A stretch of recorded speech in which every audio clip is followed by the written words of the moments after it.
नमस्कार, मी प्रांजल सायकोलॉजीमध्ये आपले खूप खूप स्वागत आहे. मी प्रोफेशनल सायकोलॉजिकल काउन्सलर, त्याचप्रमाणे लाईफ कोच. आज आपण आपल्या सभोवताली जी लोक असतात, ज्यांना आपण अहंकारी, शिष्ट, स्वार्थी असं म्हणतो, त्या लोकांची बद्दल आपण जाणून घेणार आहोत की सायकोलॉजिकली त्यांचं व्यक्तिमत्व कसं असतं.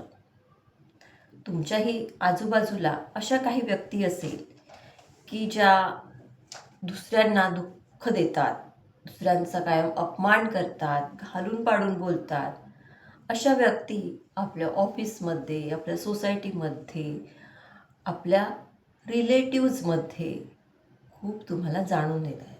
तुमच्या अवती किंवा तुमच्या नात्यामध्ये सुद्धा अशा व्यक्ती असेल तर मला कमेंटमधून थंब देऊन नक्की कळवा. तर या ज्या व्यक्ती असतात, तर हे लोक स्वतःला ग्रेट आणि काहीतरी वेगळं असल्यासारखं का भासवतात? खरंच ही लोक वेगळी आणि काहीतरी महत्त्वपूर्ण असतात का?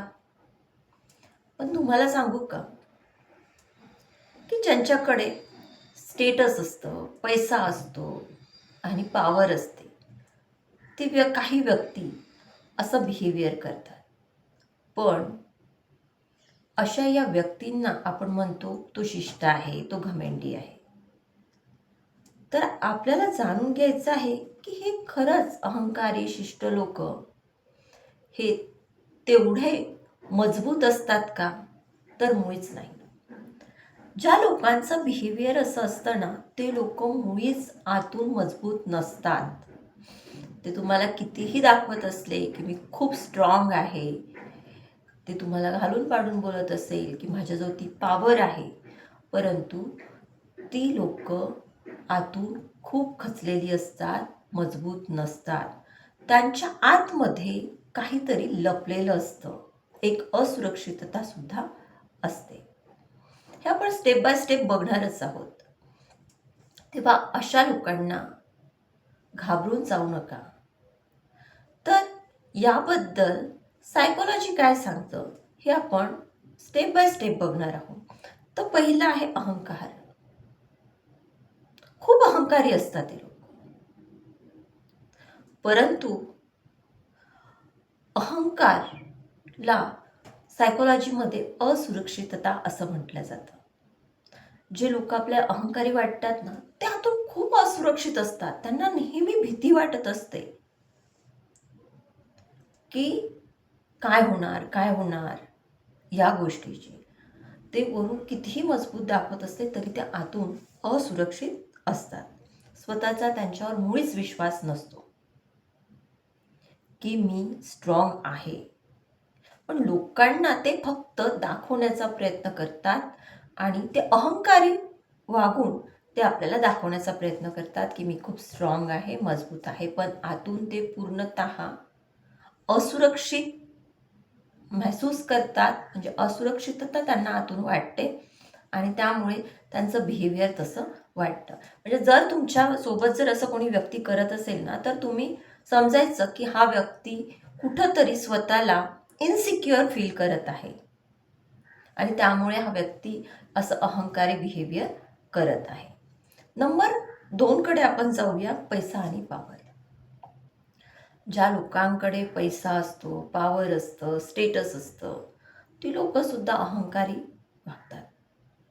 कारण त्यांना वाटतं की माझ्याजवळ पैसा आहे, पॉवर आहे, मी बाकीच्यापेक्षा काहीतरी वेगळा आहे आणि लोकांनी माझी किंमत करायला हवी. परंतु त्यांना त्यांचीच किंमत अजून कळलेली नसते. तो फक्त आणि फक्त त्यांचा एक आभास असतो की माझा जो पैसा आहे, मला यश मिळालं आहे, मी हाय स्टेटसची आहे, मी एका डॉक्टरची बायको आहे, मी एका वकिलाची बायको आहे, मी एका कलेक्टरची बायको आहे, मी एका खासदाराची बायको आहे, मी एका आमदाराची बायको आहे. म्हणजे मी काहीतरी ग्रेट आहे असं ते आभास निर्माण करतात. ती रियालिटी नसते. तो फक्त एक आभास असतो. आणि तुम्हाला माहिती आहे की आभास हा कसा असतो, रिॲलिटी आणि आभास. तर हा आभास निर्माण करण्याचं काम अशा या व्यक्ती करत असतात. त्यानंतर जाऊ आपण व्हॅलिडेशनची भूक. व्हॅलिडेशनची भूक म्हणजे काय, तर लोकांनी मला मान द्यावा, माझा सन्मान करावा, असं त्यांना नेहमी वाटत असतं. म्हणजे जर एखादं लग्न कार्य असेल तर त्या लग्न कार्यात गेलं तर या सर, या सर, या मॅडम, या मॅडम, किंवा जर फॅमिली फंक्शन असेल तर ताई या, काकू या, मावशी या, जे काय रिलेशन त्यांचं असेल ते, तर तिथे त्यांनी आपलंच म्हणणं करावं, आपल्यालाच मान द्यावा, असं त्यांना वाटत असतं. म्हणजे प्रत्येक गोष्टी, आणि ही सवय इतकी प्रमाणाच्या बाहेर त्यांना लागलेली असते की छोट्या छोट्या गोष्टी सुद्धा त्यांना लोकांनी आपल्याला मान द्यावा असं वाटत असतं. म्हणजे साधं पंक्तीत जेवायचं असेल तरी त्यांची अपेक्षा असं असते की मला आवाज देऊन त्यांनी पंक्तीला जेवायला न्यावं, त्यांनी मला योग्य जागी, जी स्पेशल जागा आहे तिथे जेवायला बसवावं, माझ्यासोबत त्यांनी एक हाय क्वालिटीचे लोकच बसवावे, कारण हा ग्रेट, हा त्यांचा आभास असतो, रिॲलिटी नाही. तशा लोकांना मान हवा असतो, सन्मान असा हवा असतो, याची ते भुकेले असतात. हे सायकोलॉजिकली त्यातून त्यांची मानसिकता प्रूव्ह केल्या जाते. त्यानंतर येतं इम्पथीचा अभाव. एम्पथी म्हणजे काय, तर सहानुभूती. त्यांना कुणाचीही सहानुभूती वाटत नाही, ते वाटेल ते कुणाला काहीही बोलतात. म्हणजे दुसऱ्यांच्या भावना ते समजून घेत नाही. त्यांना वाटतं की मी बोलले म्हणजे मी ग्रेट आहे, आणि मी ज्या व्यक्तीला बोलले तो व्यक्ती काय, त्याची काय किंमत आहे. आणि त्यांना या गोष्टीची जाणीव नसते की आपल्या या बोलण्यामुळे समोरचा व्यक्ती किती दुखावला जाईल, किंवा आपल्या या बिहेवियरमुळे समोरचा व्यक्ती किती दुखावला जाईल, याची त्यांना पुसटशी कल्पना नसते. असं मी म्हणणार नाही, तर त्यांना ते जाणून घेण्याचीही इच्छा नसते. म्हणजे जी माणुसकी आपण म्हणतो ती माणुसकी त्यांची शून्य झालेली असते. त्याला कारण असतात त्यांचा अहंकार, आणि अहंकार म्हणजेच असुरक्षितता. त्या असुरक्षित स्वतःला फील करतात, आणि त्याच्यामुळे त्या आपलं वजन राहावं, आपला कंट्रोल राहावा म्हणून इतरांना त्यांच्या भावना न समजून घेतात काहीही बोलून, कसंही बिहेवियर करून बाकीच्या लोकांना दुःख देत असतात.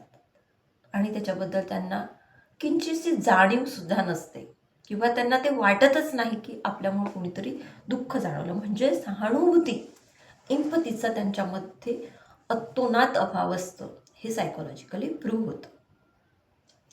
लास्ट बट नॉट लिस्ट आपण जाऊया की त्यांना कंट्रोल हवा असतो. आपण बघितलं की सोसायटीजमध्ये एखादा असा व्यक्ती असतो, किंवा अशी एखादी व्यक्ती असते की त्यांना असं वाटतं की सोसायटीच्या सगळ्या लोकांनी माझंच ऐकायला हवं, किंवा गावात एखादा असा व्यक्ती असतो की त्याला असं वाटतं की गावातल्या सगळ्यांनी माझंच ऐकायला हवं. आणि त्याहीपेक्षा जर आपण रिलेशनचा विचार केला की नातेसंबंधामध्ये आपण जेव्हा जातो, आपल्या रिलेटिव्समध्ये असा एखादा व्यक्ती असतो की त्याचं असं असतं की सगळ्या नातेवाईकांनी माझंच ऐकायला हवं, माझ्याच कंट्रोलमध्ये असायला हवं, मी जे म्हणेल तेच सगळ्यांनी करायला हवं. तर त्यांना एक आतून भीती असते, एक असुरक्षितता असते, म्हणून त्या सगळ्यांवर कंट्रोल ठेवण्याचा प्रयत्न करतात. म्हणजे त्यांचा कंट्रोल इतक्या भयानक प्रमाणात असते की मी जिथे म्हटले तिथेच जायचे, मी जे म्हटलं तेच करायचं, मी जिथे बस म्हटलं तिथेच बसायचं, मी जे बोल म्हटलं तेच बोलायचं, मी जे असं वाग म्हटलं तसंच वागायचं. एवढा जास्त प्रमाणात त्यांना कंट्रोल ठेवायला आवडतं, कारण त्यांना एक मनात भीती असते, असुरक्षितता त्यांच्या मनात असते की जर मी अशी वागली नाही, किंवा मी असा वागलो नाही, तर माझा कंट्रोल जाईल आणि मी असुरक्षित राहून कोणीही मला विचारणार नाही, कोणी मला मान देणार नाही आणि मी कमजोर झाली आहे हे सुद्धा त्यांना स्वतःहून जाणवतं आणि त्यामुळं त्या असुरक्षिततेमुळं त्यांचं हे बिहेवियर होत असतं. तेव्हा रिॲलिटी काय आहे की जी व्यक्ती तुमच्या आजूबाजूला असेल, रिलेशनमध्ये असेल, तर ती व्यक्ती जेवढी तुम्हाला मजबूत वाटते तेवढी ती मजबूत नाही आहे. ती अतिशय कमजोर आहे, इन्सिक्युअर आहे आणि त्यामुळे ती व्यक्ती असं बिहेवियर करत असते. तुम्हाला माहिती आहे का की प्रत्येक आवाज जोरजोराने आवाज करणारी व्यक्ती ही मजबूत असते असं नाही. त्याचप्रमाणे ही लोकसुद्धा असतात आपल्या नात्यांमध्ये, आपल्या आजूबाजूला, की सतत कंट्रोल ठेवायचा प्रयत्न करतात, सतत आवाज करून, लोकांना प्रेशराईज करून आपलं म्हणवून घेण्याचं काम करतात. कारण ते एकच आणि एकच कारण असतात, कारण ते इन्सिक्युअर असतात, आतून मुळीच ते मजबूत नसतात. अशा व्यक्ती तुमच्या संपर्कात असेल तर मला नक्की सांगा. मी नाव सांगू नका, पण नक्की सांगा की हो, आमच्या पण संपर्कात अशा व्यक्ती आहे, आमच्या रिलेटिव्हजमध्ये रिलेशनमध्ये अशा व्यक्ती आहे, आमच्या सोसायटीमध्ये अशा व्यक्ती आहे, आमच्या फ्रेंड सर्कलमध्ये अशा व्यक्ती आहे. हे मला तुम्ही कमेंट करून नक्की कळवा. आणखी एक गोष्ट सांगते की अशा व्यक्तींना जास्त त्यांचं म्हणणं, त्यांचं बिहेवियर आपण लावून घ्यायचं नाही. जो काही मजबूतीपणा आहे, जो काही माणूस मजबूत माणूस, स्ट्रॉंग पर्सन ज्याला म्हणतो, ज्याच्या जो बुद्धी आहे, यश आहे, स्टेटस आहे, ते स्टेटस या अशा बिहेवियरमधून दिसत नाही. तो जो व्यक्ती नम्र आहे, जो इतरांना समजून घेतो, तोच खरा आतून मजबूत असतो.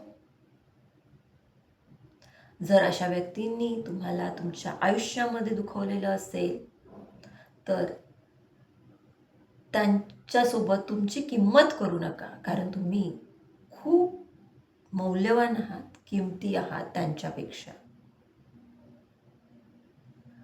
तेव्हा मला कमेंट्स करून मला नक्की कळवा आणि तुम्हाला माझा हा व्हिडिओ कसा आवडला, आय मीन आवडला असल्यास त्याला लाईक करा आणि प्रांजल सायकोलॉजी या यूट्यूब चॅनलवर जर नवीन असाल तर नक्की सबस्क्राईब करा आणि तुम्हाला आणखी कुठल्या विषयात व्हिडिओ हवा असेल तर मला कमेंट्स करून तेही कळवा. तुर्तास इथेच थांबूया. धन्यवाद.